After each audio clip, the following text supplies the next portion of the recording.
Welcome into the Key of David podcast. And today we have an amazing guest. I've got my co-host, David the Lion Douglas, and Trevor Keys. We also have a special appearance by the real MacGyver. That's right, Greg MacGyver has joined us for this show. But we have an amazing guest. You can't find him on YouTube. This is the first interview that he's done that is available on YouTube. His name is Rodney Clough. Rodney, welcome to the Key of David podcast. Well, nice to be with you today. Rodney, tell us a little bit about yourself and tell us a little bit about your book. Well, when I was 16 years old, some of us kids got a job out on a New Mexico farm. I was born and raised in the Mormon colony of Colonia Juarez, Chihuahua, Mexico. And while we were working on this farm, one day, Greg Bowman, the one I was working with, they appeared at his office. We were working on the farm. He told me that the night before, the boys had been talking with the farm manager's son, who said that he had just read a book, The Hollow Earth by Raymond Bernard, and that he figured that the Hollow Earth would be an ideal place for the Lord to hide the lost 10 tribes of Israel. So that really piqued my interest. And years later, when I was working in Phoenix for Armored Car, I picked up this Inquirer, and I was flipping through it, and I saw this advertisement for Raymond Bernard's book, The Hollow Earth. And so I sent off for it, and I really started digging into it. I sent off for all the books that he talks about in his book, because it's sort of like a resume, a summary of several books. The Smoky God by George Emerson, the book by Marshall B. Gardner, Journey to the Center of the Earth. And I ended up writing my own book about it, because I found so much evidence that our Earth is hollow, as well as the moon, as well as all the planets and even the sun. Oh my goodness. Yeah, so Now, I published my book first back in the 80s. And so today, what's the name of your book? World Top Secret, Our Earth is Hollow. It's available on Amazon and on my website, ourhollowearth.com, in PDF and iPhone format, iPad format. So, yeah, I have 15 chapters, and over the years, I've been contacted by some extremely interesting people. What kind of interesting are you talking about? Well, for example, retired Colonel Billy F. Woodard. He gave me a call in 2008. We went over to Pahrump, Nevada, to visit him. He claimed to have been born in the Hollow Earth, and he and his sister were twins and were deposited on the outer surface of the planet in a garbage can, in a park. And the passing policeman at the park pulled them out of the garbage bin and put them up for adoption in this, took him to this adoption agency, and he was put up for adoption. He was adopted by a United States colonel, Air Force colonel. How old were they when they were found? Babies. They were babies. Yeah. And what was unusual about these two babies were that they were hermaphrodites. They were both female and male. And as he was growing up, he was I interviewed Billy Woodard, and he told me a story how his stepfather would abuse him, and he ended up telling the kids at school that his father was abusing him. And originally he considered herself a female, but since he reported this, his stepfather took him into the base and had him operated on so that he was no longer a female, sewed up the female parts, and from then on he was a male. But he always considered herself a female. Even to this day, he's trying to be a female, even though he's just a male. He did marry and have some children, but he had very interesting qualities that were studied by the Air Force, and in a certain instance, they did a regression on him because on the way home from a scout activity, about 12 years old, he was passing through this cornfield, and a flying saucer came down and asked him if he wanted to go to the North Pole. And he said, yeah. And they beamed him up and then took him towards the North Pole. Sure, why not? As they were passing over the different states, he recognized each state and the capitals that he had studied in geography. And up near the North Pole, he says that the flying saucer entered this great big hole that goes into the inside of the hollow earth, where there's another sun. And he was taken to his parents, and they lived with him for 6 months. And then they sent him back out to the outer world on a special mission. He claims that this mission is to help people learn about the hollow earth, that they actually exist, and that they have our world is not solid like the scientists say in the school textbooks. But Now, Rodney, are you LDS? Yes. So for a lot of our viewers, they're LDS, and a lot of our viewers don't realize that Joseph Smith, as well as Section 133, make reference to the hollow earth. There's a quote out there, you can Google it, where Joseph Smith tells somebody that John the Beloved is literally in the North Pole with the lost 10 tribes. And if you read Section 133, you will learn about people in the North Country that have their own set of prophets. And it's really interesting. Can you talk a little bit about your LDS background and maybe how that ties into the hollow earth? Well, yeah, I've always been really interested in science and religion. In high school, I graduated the top of my class in seminary, top of my class in science, the top of my class in music. So I served a mission for the church in Mexico, where I met my wife, and a year after my mission, we were married in the Mesa, Arizona temple.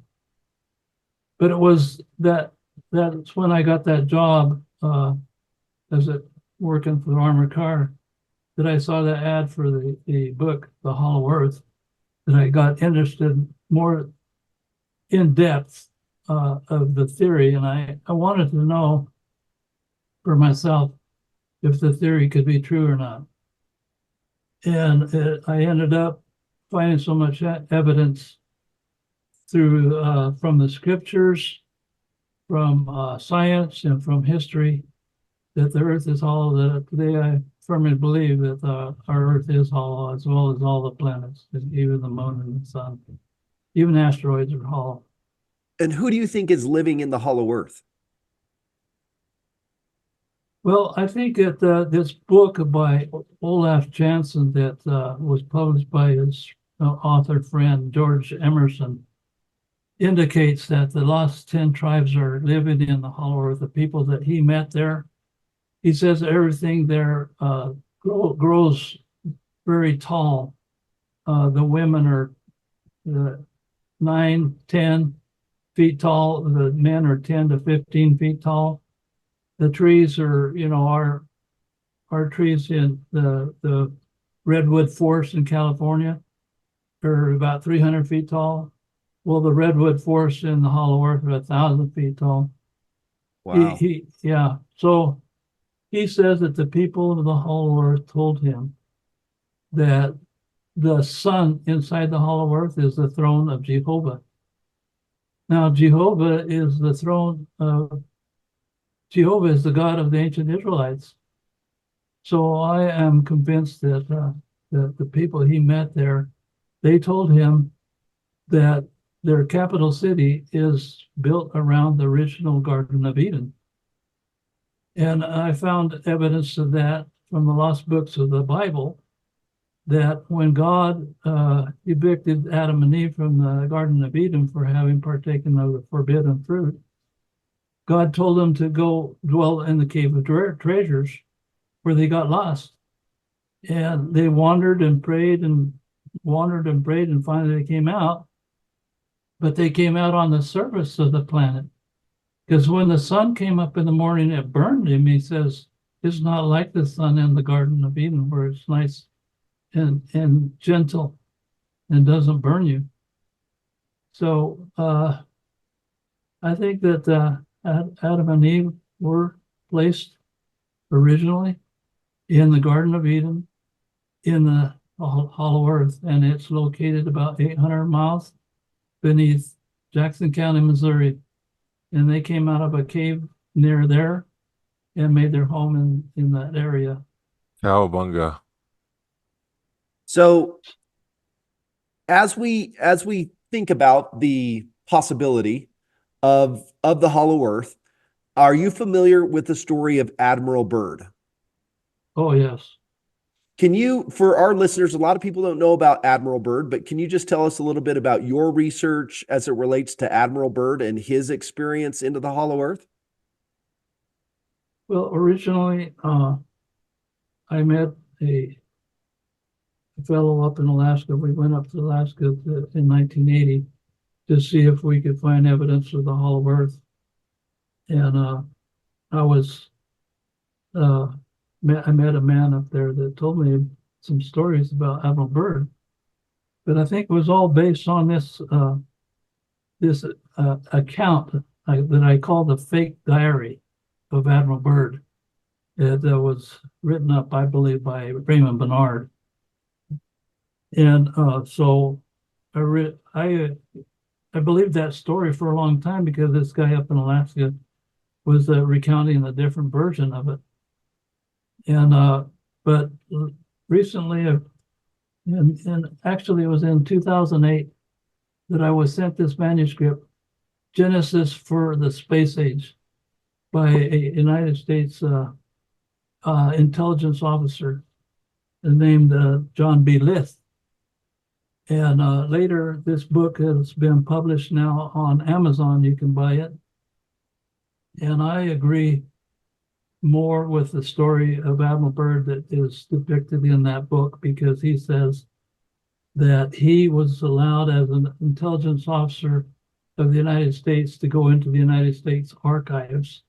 And he found in the United States archives secret reports about Admiral Byrd and how he first learned about the Hollow Earth in 1926. He went to Spitsbergen to go to the North Pole in the competition with Munson. Roald Munson was flying across the Arctic in a dirigible, but Byrd, he landed his plane and then he took off at the same time as Munson did. And of course, he beat him to the pole because Byrd was flying in his plane, and his pilot was this guy named Floyd Bennett that had learned about the Hollow Earth theory, and he told Byrd that up near the pole, there's an opening into the hollow earth. And so Byrd decided that he was going to go around after they got to the pole. He was going to go around on the other side to see if they could see that opening. And they found it. It's about 85 degrees north, 130 east. And it's about 5 degrees from the pole, from the North Pole. They started going down into it, and then he decided to turn around and go back and the next year attempt a flight all the way through, which he did, sponsored by the United States Navy. He flew from Alert Base, Greenland, at these certain coordinates that Billy Woodard gave me, because Billy Woodard had been assigned to work at Area 51, and in Area 51 he was able to read the story of Admiral Byrd and the coordinates towards which he flew in 1927 to the hollow earth. He flew through the North Polar opening at 1,700 miles. He came after passing the ice in the open ocean. He came to the intercontinent. It's covered with lush vegetation.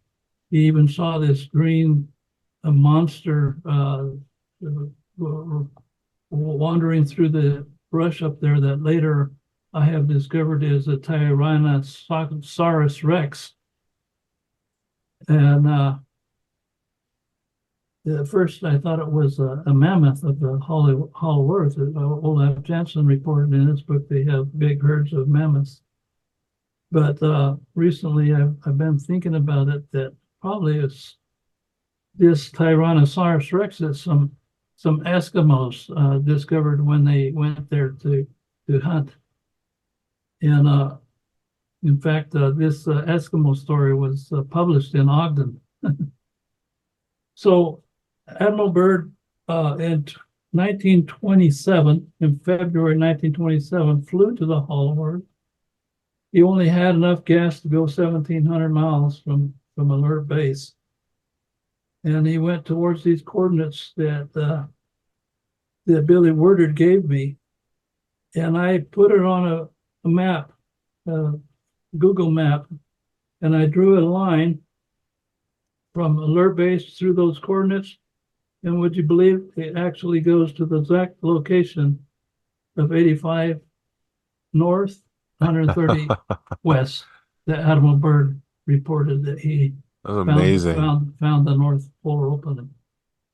The account that was in the United States archives was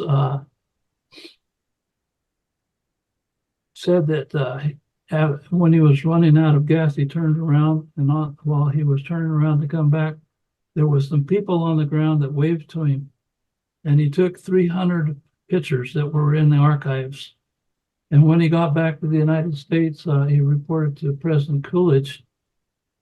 President Coolidge didn't believe him, and he didn't want to publicize this. He says nobody would believe us that the earth is hollow. But after a couple other aviators had discovered the same opening into the hollow earth, one of them was Charles Lindbergh. Charles Lindbergh was up in 1930, something like that, flying up in the Arctic, trying to find a Northwest Passage. And that's when he discovered the North Pole opening. He wanted to take it to the news, but the military told him, "Don't you do that. We're keeping this secret from the people. We don't want you publicizing this in the New York Times." And he said, "Well, I'm going to do it anyway." And so when he went to the New York Times that night, his baby was stolen by the United States military and never returned. There was this guy that came on Coast to Coast, and I was listening to his interview, that said that he was Charles Lindbergh's baby. He was raised by a military family. So that was the first time that Admiral Byrd flew to the Hollow Earth, and the next, there are some indication that he flew through North Polar opening and South Polar opening in 1929, but I don't have very much information on that one. The one I do have more information on is Operation High Jump that started in 1946. It was James Forrestal, who was the United States Secretary of the Navy, that gave him his secret instructions before he left Washington. And Admiral Byrd went on the radio to say that this was the most important expedition in the history of the world, but he couldn't tell the people what actually he was going to go do down there. But we find out from this book by John B. Lith that those secret instructions from James Forrestal was to go to Antarctica to see what the Germans were up to down there, because towards the end of the Second World War, the Germans went to Antarctica to set up a base down there under the ice. And so he was of the impression that these Germans had gone through the South Polar opening, since he knew about the North Polar opening, right? So he flew his airplane from, he took off from an aircraft carrier north of McMurdo Sound and flew to the coordinates that I have determined to be 85 south, 52, I think, west. In Antarctica, the North Polar opening and the South Polar opening is exactly opposite of each other. So he flew, he described his flight. He passed the Colsack Mountains on his right, and later on he passed Axel Heiberg Glacier on the left. So you draw a line from McMurdo past those two landmarks, it takes you right directly to 85 south, 52 west. I think it's 52 west. Oh, I wish we could see all of this on some sort of visual, and maybe at some point we can like map this out as you're describing it, or if there's like some a live Google map. Yeah. That would be cool. So just some commentary on what you're saying, because I've looked into this Admiral Byrd thing quite a bit, and as you mentioned, the United States and the Allied coalition was very worried about what the Germans were doing in Antarctica. New Schwabenland is what they called it, if you want to look for some of these videos. And they had received confirmation that they had several forward operating bases in New Schwabenland underneath the ice in Antarctica. And if you've ever seen any of those videos of an ice an ice drift, there's a lot of times where they can melt underneath them, and it's exactly what's happened. And the Germans described them that there were these massive caverns that could fit like a 30-foot ice skyscraper inside of them once you went underneath the water. And the heat had built these things up, and they were just perfectly protected from all the elements, all the weather, they just had tons and tons of bases in there. And there was concerns that they were receiving high-tech, military grade secrets and technology they didn't know they were getting from all the Allied forces. Were so concerned that German and their engineering was way far ahead of us. If you remember, they had the V2 bomb rockets, the entire NASA rocketry system that came over and became the Apollo and NASA mission, and it was light years ahead of us. It's on the level. My research indicates that the Germans actually recovered a flying saucer, just like we did at Roswell in 1947. They recovered theirs in 1936 or 38, 1938. So they were back engineering flying saucer technology before we were. Yeah, they called it the Bell. If you there's a German name for it, but they called it a bell, and it looked like a bell, a church bell. And they were working on some high tech stuff when we threw them over. They have Another thing, they actually have some photographs of the German flying saucer craft that they were able Need to to see build. those. But Need to absolutely see those.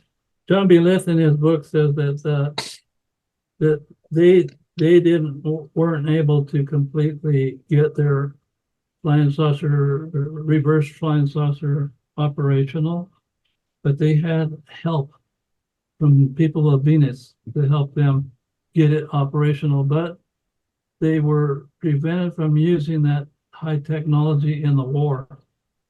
And he also explains in his book how the Germans came to know about the Hollow Earth. And it was a group of Germans that were hired by the Portuguese to go up the Amazon and set up a fort at the headwaters of the Amazon in defense against the Spaniards over the Himalaya Mountains. And they went up there in their boat and burned their boats to indicate that they were set and determined to do their mission. But then as they got off their boats, the head-hunting Indians started chasing them, and they got pinned up in this cavern. And they didn't dare come out because the head-hunting Indians were there. So they sent a exploration party back in the cavern. And after a period of time, these people came out on the inner surface of the planet. They found out that the people in the Hollow Earth are their relatives. The Lost 10 tribes are relatives of the Germans or descendants of the lost tribes that didn't go to the Hollow Earth. I did research into how the lost tribes, made it to the Hollow Earth.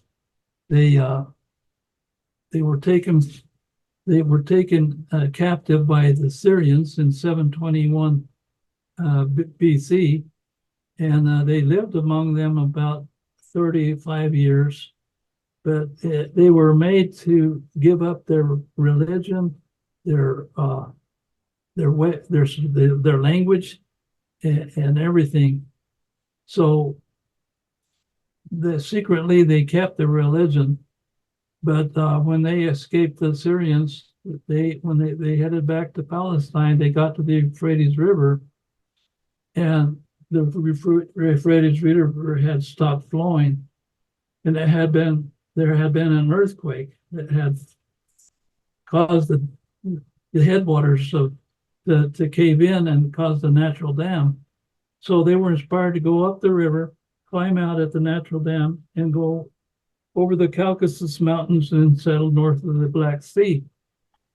Before the First World War, the Russian archaeologists were digging down in those mounds where the Lost 10 tribes would bury their dead, and found actual genealogies that spoke of their captivity at the time of their king Hosea, and that these were the Lost 10 tribes. And there was a certain period of time when they were led by a prophet of God to go to the Hollow Earth. And it was around the time of one of their ancestors that was the ruler of their nation, called Odin. And this Odin is like the ancestor of the Norwegians and the Swedish and the Germans, that according to their legends, is their god, because they worship their ancestors, just like we Latter-day Saints know that Abraham in the Doctrine and Covenants section 132 is now a god. We don't worship him, but the Lord declared to Joseph Smith that Abraham is now a god and sits on his own throne. Well, these Norwegians, in fact, it was Olaf Jansen and his father that spoke about it in his book, The Smoky God, that their god was was Olaf, was this guy named Odin. And he had Rodney. a counselor named Thor. Yes. I apologize. I thought you were transitioning. Is there any connection to the Hollow Earth and the Euphrates River? And the reason why I'm asking this is in the Book of Enoch, it says that the fallen angels, after they came down and had children with women on earth, that God bound them and tied them and hid them underneath the Euphrates River until the end of times. And I've always thought that was a really weird and also very specific, location. He's like, I bound them and I hid them under the Euphrates River. Well, that Euphrates River is probably the one that the Israelites crossed on the way back to Palestine. But there, in the Hollow Earth, there is a Euphrates River. Olaf Jansen was witnessed and saw. It was taken to their capital city, and it is built around the original Garden of Eden. Their capital city is the city of Eden. And out of that river, well, he says in the Garden of Eden is this natural fountain, what do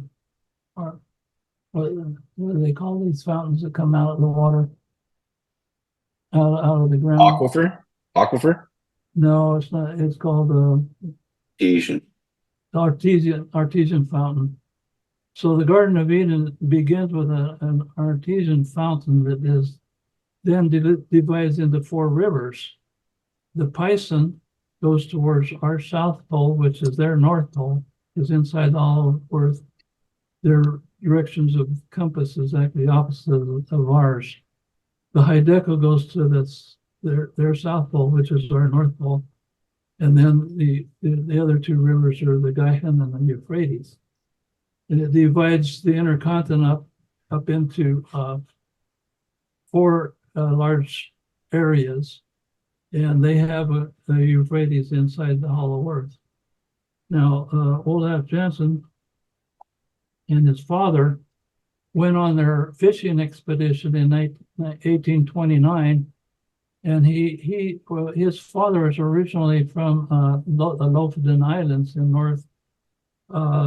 northern Norway, and when he grew up, he married a woman from Sweden, and they made their home in Stockholm, Sweden, and that's when they left in their fishing boat that year, 1829, to go on this last expedition, last fishing voyage. They went up by the Lofoten Islands and then over to Spitsbergen, and then they made it through the icebergs over to northern part of the Franz Joseph Islands. And that's when he noticed that there was a lead in the ice towards the northeast. And he told his father, many times you have spoken to me about our ancestors, that they have a legend of the chosen people that lived in the North countries. And that these chosen people were selected out of the lost 10 tribes to go to this special place that God wanted to lead them. And what's the reference? What's the reference for this? Is there anywhere we can read these stories or see what you're talking about? Sure, you can go on my website at ourhollowearth.com. I have a link there. The very first one on my homepage is the story of Olaf and Jens Jansen and his genealogical record that Jens Jansen, his father, was born in the Lofoten Islands. How credible is this Olaf? When I think of Olaf, I think of the snowman from the Frozen Disney movie. But Olaf, how credible is this guy? Because this is a fantastic story. I mean, this is a wild story, and first impressions are. George Emerson admitted in the book that in his foreword and afterward that it was a fabulous, fantastic story, but he was willing to publish this story. He befriended Olaf Jansen in Los Angeles shortly before his death, and Olaf got him to commit that he would publish his manuscript that he had written over the years about his journey to the Hollow Earth. And I believe that the scriptures and history indicates, like I say, I have I have the genealogical record of his father that he did live in the Lofoten Islands. I have a genealogical record of Olaf Jansen's address in Los Angeles about that time when he died in 1908. So Olaf Jansen and his father, he encouraged his father. He says, many times you have told me about these people of our ancestors called the chosen ones that were led into the North countries, into this paradise land. Why don't we go through this lead in the ice towards the northeast here and visit them? And so his father says, okay, if you're willing to go explore, I'm all for it too. And they go off through this lead in the ice, and it actually took them right through the polar opening at 85 degrees north, 130 east. This lead in the ice took them exactly right through the polar opening, even though they didn't even know it existed. But they describe how they were going. They finally got past the ice, and then they came to open ocean. And he would look up and he would see the star above him, and it was the sun. It was the sun reflecting off the opposite side of the polar opening. And then after a few months of sailing, they came to the inner continent, and they were sailing along the continent and came to this big, huge river. It was like an inlet, they thought at first, but they went up it and they were able to get fresh water. It was a river. And later they found it was the river Hiddekel that comes out of the Garden of Eden. They pulled over to the side of the river to climb up into this nut tree to get some nourishment when they heard the sounds of people singing. And they looked, and it was this huge ship coming down the river. It was the river of it was the ship of the Hollow Earth people. They took him aboard, and they took him to their port city of Jehu, where they assigned him to a couple of teachers, a couple that were teachers to teach them their language. And their language, he reported, was Sanskrit. Okay. And I have had a corroboration that the people of the Hollow Earth speak Sanskrit. It's a language, an ancient dead language that the lost tribes learned when they were taken captives at the time of the captivity, 721 BC, when they were taken by the Syrians, and they were taken into Iran, where they spoke Sanskrit. Okay. Did he give any indication of how they were able to communicate? Because English is such a modern language. So how do they make the connection between Sanskrit and English? Well, at first it was just sign language. They just asked them if they wanted to go with them on their big boat, and then they took their little ship, little sailboat, and put it up on top of the big excursion ship, and they took them back to their port city, where they were taught for a whole year.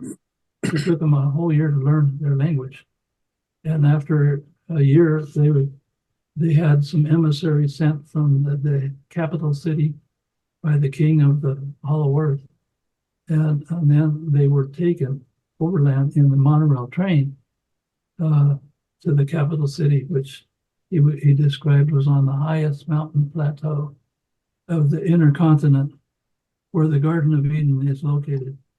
So And- I'm wondering, who, if the 10 tribes occupy the hollow earth currently, who occupied it before them?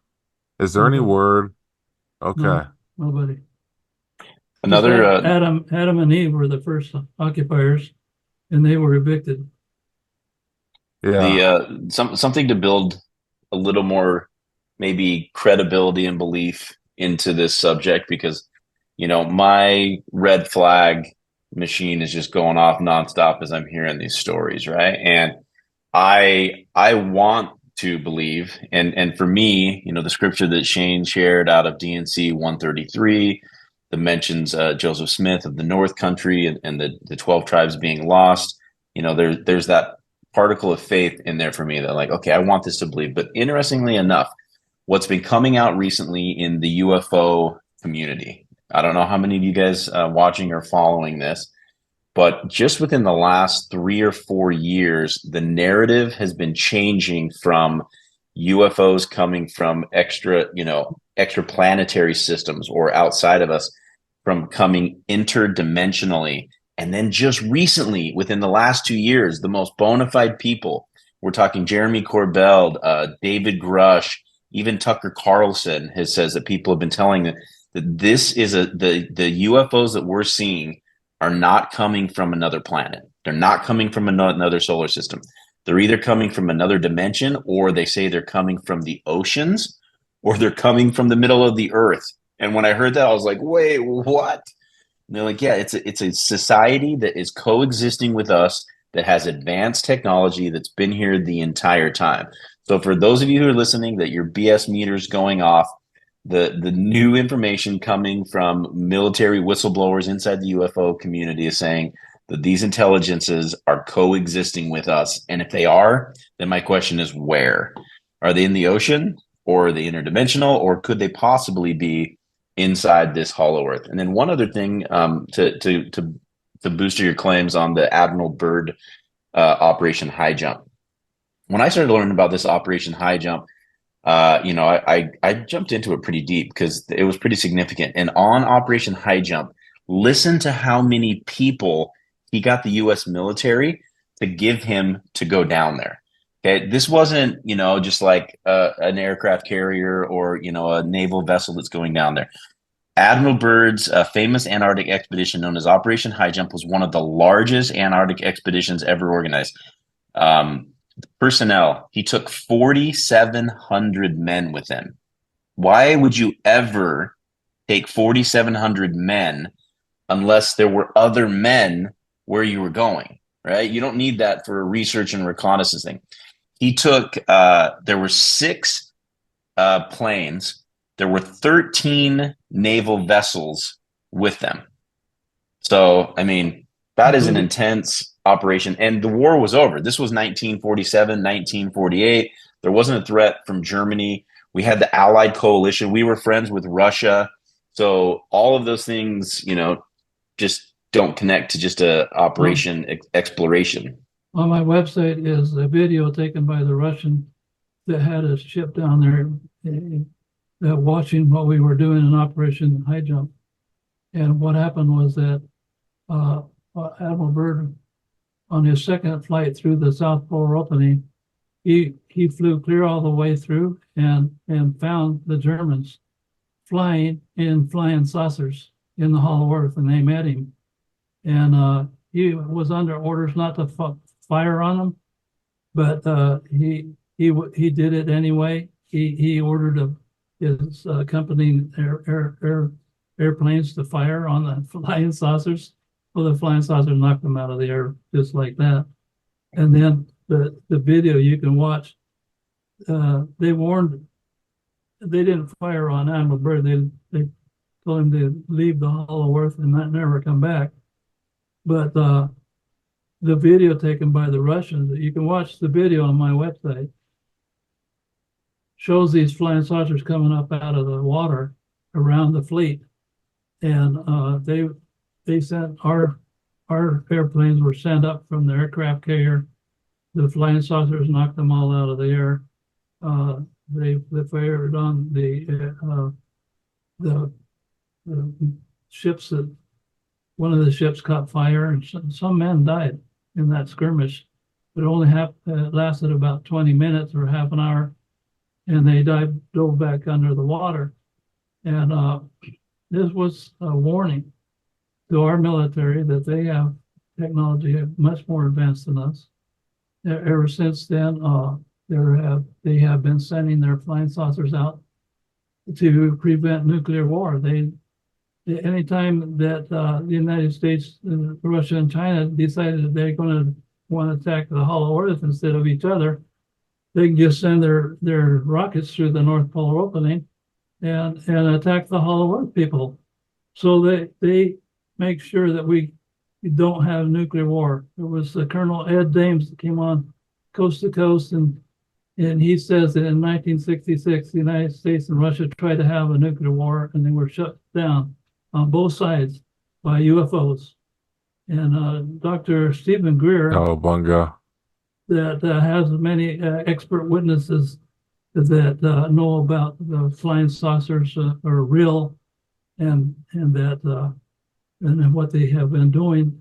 One of them was an underground missile silo commander, and he testified to Congress that UFOs appeared at his underground base in I think it was Wyoming, and shut down their nuclear missiles. So we can thank the Lost Tribes for preventing nuclear war here on the surface of the planet, and it's because they're defending their country. Yeah, it sounds like nobody has nuclear missiles at this point. I gotta pop in here. I'm saying that, Trevor, just so you know, because it's like if there ever is a threat, it's being shut down. So who has nuclear, weapons? Pretty much nobody if we're getting shut down. I do want to bring in, this might seem kind of out there, but I want to bring in a little bit of pulp culture. I'm connecting the dots for some of this. And before I do, I realized what you said is that based on what you said, I do realize there has been a lot of sightings, video footage. There's video footage sightings of UFOs over water. At least when military encounters, Air Force encounters them, it's usually over large bodies of water. In the ocean potentially or likely. But some of the pop culture realizations I'm having is Marvel Comics has a certain part of their story or their universe that is based on, I think, a hollow earth theory. There's people that live, at least in Marvel Comics, there's people that live in the North Pole, but it's like a savage world where it's like ancient prehistoric kind of a setting. They have dinosaurs there. I think that was picked up by Stan Lee, and Stan Lee put it in his comics. And then there's actually a video game called Metal Slug, and it takes place during World War One. And oftentimes the representation of aliens is mixed with Germans, that Germans have some of that technology to have UFOs. And in the game, they portray Germans as being the threat, but they have this advanced technology. So these are just dots I'm connecting, and some of these things come from, an old world or old association with World War One. And I'm just realizing it now. So, Rodney, have you attempted to do any expeditions with all your study and everything you've done? And have you attempted to go yourself to the Hollow Earth? No, but I was invited. In 2003, I was contacted by Steve Curry of the Expedition Company of Provo, Utah, LDS man, that had contact about the Hollow Earth theory from way back when he was a kid, when his father at the breakfast table told the family that he had just read this book called The Hollow Earth and wanted to set up an expedition someday to go there. But he died, and Steve Curry took over the company, and it was a river rafting company. And he would do river raftings all over the world. And one time when they were river rafting down the Zangpo Gorge in Tibet, one of his Tibetan guides told him, "You see that falls over there? Behind there is a cavern that goes to Garta." And so he then told him about Garta. Garta is the Tibetan name for the hollow earth. And that in the late 1800s, the king of the world came out through that cavern and told their Tibetan monks that someday their people would merge to outer earth to help establish world peace. So back in the United States, he was researching the internet, found mine, and invited me to help him put together an expedition to the hollow earth. At first, he wanted to do a flight from some land he had in the southern part of Chile and fly through the South Pole opening. I told him, well, I didn't know too much about the South Pole opening. My study had concentrated more on the North Pole opening at that time. And so as we were thinking about or trying to find an airplane that had the range to go there, we were having difficulty finding the plane that had a large enough range that could land on the water. So he came up with the idea that, well, the Russians are taking tourists to the North Pole every year. Why don't we charter the Yamal and take it to the hollow earth? So I says, okay, let's do that. And so I wrote up an itinerary. You can look at the itinerary that I wrote up on Voyage, hollowearth.com. The website that Stephen Curry put up is still up on the website, even though the expedition was canceled at his death in 2006. Do you still have a desire to try and do an expedition up to the North Pole? Well, like I say, I didn't ever try to put on an expedition to the hollow. I was invited. Yeah, but if you got invited today, would you say, yeah, let's go? Would you pull up that thing and say, I'm ready to go? Or has that ship sailed? Pack your bags. Well, I think before we could mount up an expedition, the lost 10 tribes will come down from the north, as it says in Doctrine and Covenants, section 133. I don't think that's very far away. I'm gonna throw this out there, guys. I'm gonna plant a Zion Media flag in this thing right now, and we're gonna get some wealthy LDS guy who's listening to this podcast, who's gonna crowdfund an expedition to the Hollow Earth, and we're going to usher them in. How about that? Well, let's do it. Good luck. Well, awesome. Let me pipe in here, because for years I've followed a lot of information about the Hollow Earth and everything, but we have so many satellites surrounding our Earth, rotating, orbiting, and I contacted the National Oceanographic and Atmospheric Administration that does have satellites that monitor the North and South Pole ice extent, and they have imagery live and snapshots and everything, but all they make available on their website is cartoon images or graphic images of what the ice extent actually is on the North and South Pole. I emailed them and they said, oh, sorry, just, I said, why? No reply. But they don't make any live imagery available of the North or South, they being the collective people in charge of big budgets and three-letter agencies. And I always thought that was very, very curious. Yes, I have images of NORAD satellite pass around the North Polar opening, and none of them cross over the area that I have declared is the North Polar opening.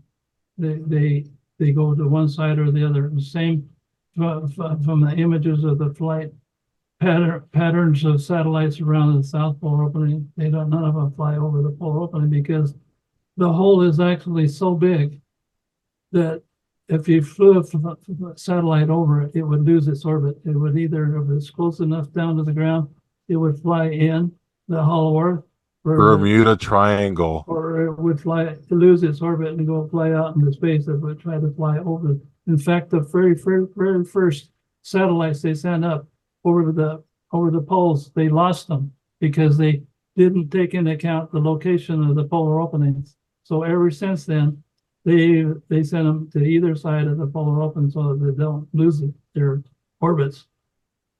Well, you've got some satellites that are high enough that could get imagery, no problem.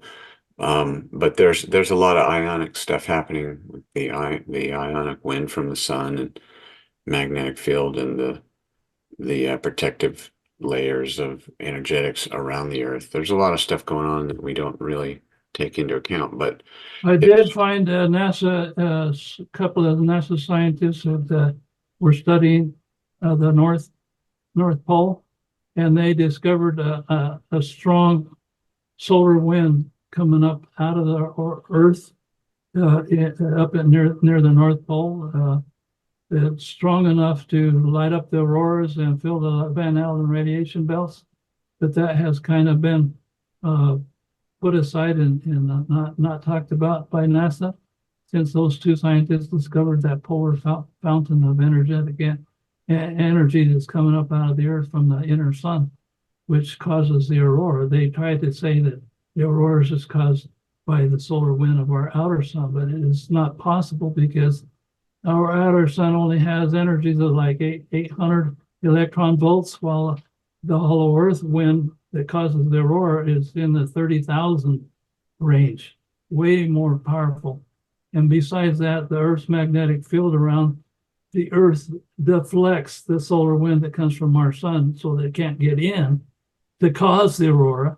And when I went to Alaska in 1981, we went up on the hill north of Fairbanks and observed the aurora ourselves, and we could see the energy causing the aurora lighting up the aurora as it was going up towards space. Okay, if their theory that the aurora is caused by this outer sun solar wind is true, then the wind would have to be coming down from space, not going up from the Earth. So the auroras are actually caused by the inner sun. There was an Alaska scientist at the University of Fairbanks that carried out an experiment. He had an airplane going from Christchurch towards the South Pole and one from Anchorage going towards the North Pole, and recording exactly what happened in the aurora at the very same time, and found that the variations in the aurora at both poles occur exactly at the same time, which indicated I have two. Go ahead. That indicated to him that the source of the aurora was from the Earth and not from the sun. So I have two more remaining questions. I just want to know if any of your studies talked about Tartaria. I'm just gonna throw that out there. Anything about Tartaria or association with the Hollow Earth? I haven't heard of Tartaria. Oh, even better. Okay. And the other question, like what you were, well, I honestly I forgot my other question, so I think we're good. I just was curious. I might bring it up to you later, maybe after the podcast. But well, when I was talking about Olaf Jansen going to the capital city of the Hollow Earth on this monorail train, he described this train as being powered by anti-gravity, as well as the ship that picked him up on the river. It didn't make any noise, and it had tremendous power. And well, in my opinion, that if they had the anti-gravity technology at that time in 1829 to power their ships and their monorail trains, easily they could have developed the technology for flying craft also, and that powered their flying saucers, which they keep track of all of our nuclear installations and preventing nuclear war. But not only are the flying saucers of the Hollow Earth preventing nuclear war, there are flying saucers from all the other planets in our solar system. In 1990, my wife and I attended a UFO conference in Phoenix, Arizona, where we met the contactee, Howard Menger. He had a model of a flying saucer that he had built for the United States military that he actually flew back in the 80s. Okay. And so he tells his story in his book that I bought there about when he was a young man, 8 years old, on his father's farm in Virginia. And they were playing, he was playing with his brother, and his brother wanted to go back to the farmhouse, but he had an urge to go out into the forest farther. He come into this clearing where this flying saucer had landed, and this most beautiful woman he had ever seen in his life was sitting on this big rock. And she says, Howard, he called him by name, we are from the planet Venus, and we have come here to Earth to help you people. And we want to know if when you grow up, you would help us. And so when he grew up and he was in his 20s, they contacted him again, and he would help them put out sensors throughout the countryside. He would help them as they came to Earth learn how to speak our language, how to dress like we were, how to get a job. He would help them get jobs here among us. And then one day, after many years helping them, he says, is there something that you could do for me? And they said, sure, what is it? And he says, I would like to go to the moon. And they said, sure, just meet us outside your town at this certain spot at midnight. And he went out there. There was another man waiting there. He didn't know who he was, but the flying saucer came down. They aborted this flying saucer and went to the moon. He says, when the flying saucer left the Earth, he didn't feel any G-forces at all. He just saw, you can see through the craft. The sides of the craft are transparent. They have portholes also. He took pictures of the moon as he was approaching the moon. He says he landed on the far side of the moon, the side that we never see from Earth, okay? Because the moon, as it goes around the Earth, only rotates once. And that's only one side of the moon that's ever seen by the Earth. So on the other side of the moon, they have an alien base. And they landed at this alien base, and he says that he met people there at that alien base on the far side of the moon from all the planets in our solar system. In other words, our whole solar system is inhabited. But NASA says that they haven't detected anybody on any of the other planets. So where are they? Well, if they're all whole, as I claim, they could all be living within their interior worlds. And this is what Howard Menger says, and others. That interestingly enough, people that come from Venus are actually living inside of Venus. That's fascinating. One of the quotes that's always bothered me that Joseph Smith said, that there were people living on the moon that were 9 and 10 feet tall. And I always hated that. I'm like, oh, why do you say that? So well, you never know. The moon is hollow, also just like the Earth. Every time there's a large earthquake on the Earth, our scientists, orthodox scientists, admit that the Earth rings like a bell. Now, what shape does a bell have? A bell is hollow. And the same thing on the moon. When the Apollo astronauts went to the moon, Apollo 12 set up 3 seismographs on the moon, and then they crashed the lunar module into the moon, and the recording, which they had antennas to send the recording to Earth, indicated that the moon was hollow. Even the scientists before we went to the moon, I have quotes from 2 different scientists, one from MIT, that said that the scientific evidence indicates that the moon is hollow. And he says the frightening evidence. Now, why would it be frightening to him? Because they believe in the theory of evolution, and that God didn't create the planets and populate them with his sons and daughters. So if the moon is hollow, well, they think like Carl Sagan, the astronomer, he wrote in his book that if there's any planets or hall, they have to be not natural. Well, God is the God of nature, and God made the planets. He made them all hollow. So the moon, I believe, is inhabited, and I have several witnesses, 5 witnesses, in fact, of the alien base on the far side of the moon. The first one was Howard Manger, who was taken there by the Venusians. And then later, one of the expert witnesses from one of the expert witnesses of Stephen Greer, he testified that he was called into this NSA facility, and the technician told him that, by the way, we had just got back photos from the far side of the moon, from our lunar orbiter, and there's an alien base, and he showed him the photographs of the alien base on the far side of the moon. Well, Or- let me just I let was me just going to just mention go Billy ahead. Carlson, who any of you guys who watched Joe Rogan, Billy Carlson was just on Joe Rogan. Billy He also was Carson. on Billy Carson. Thank you. Also was on the Sean Ryan show, and he spoke recently about the far side of the moon and how China just went there.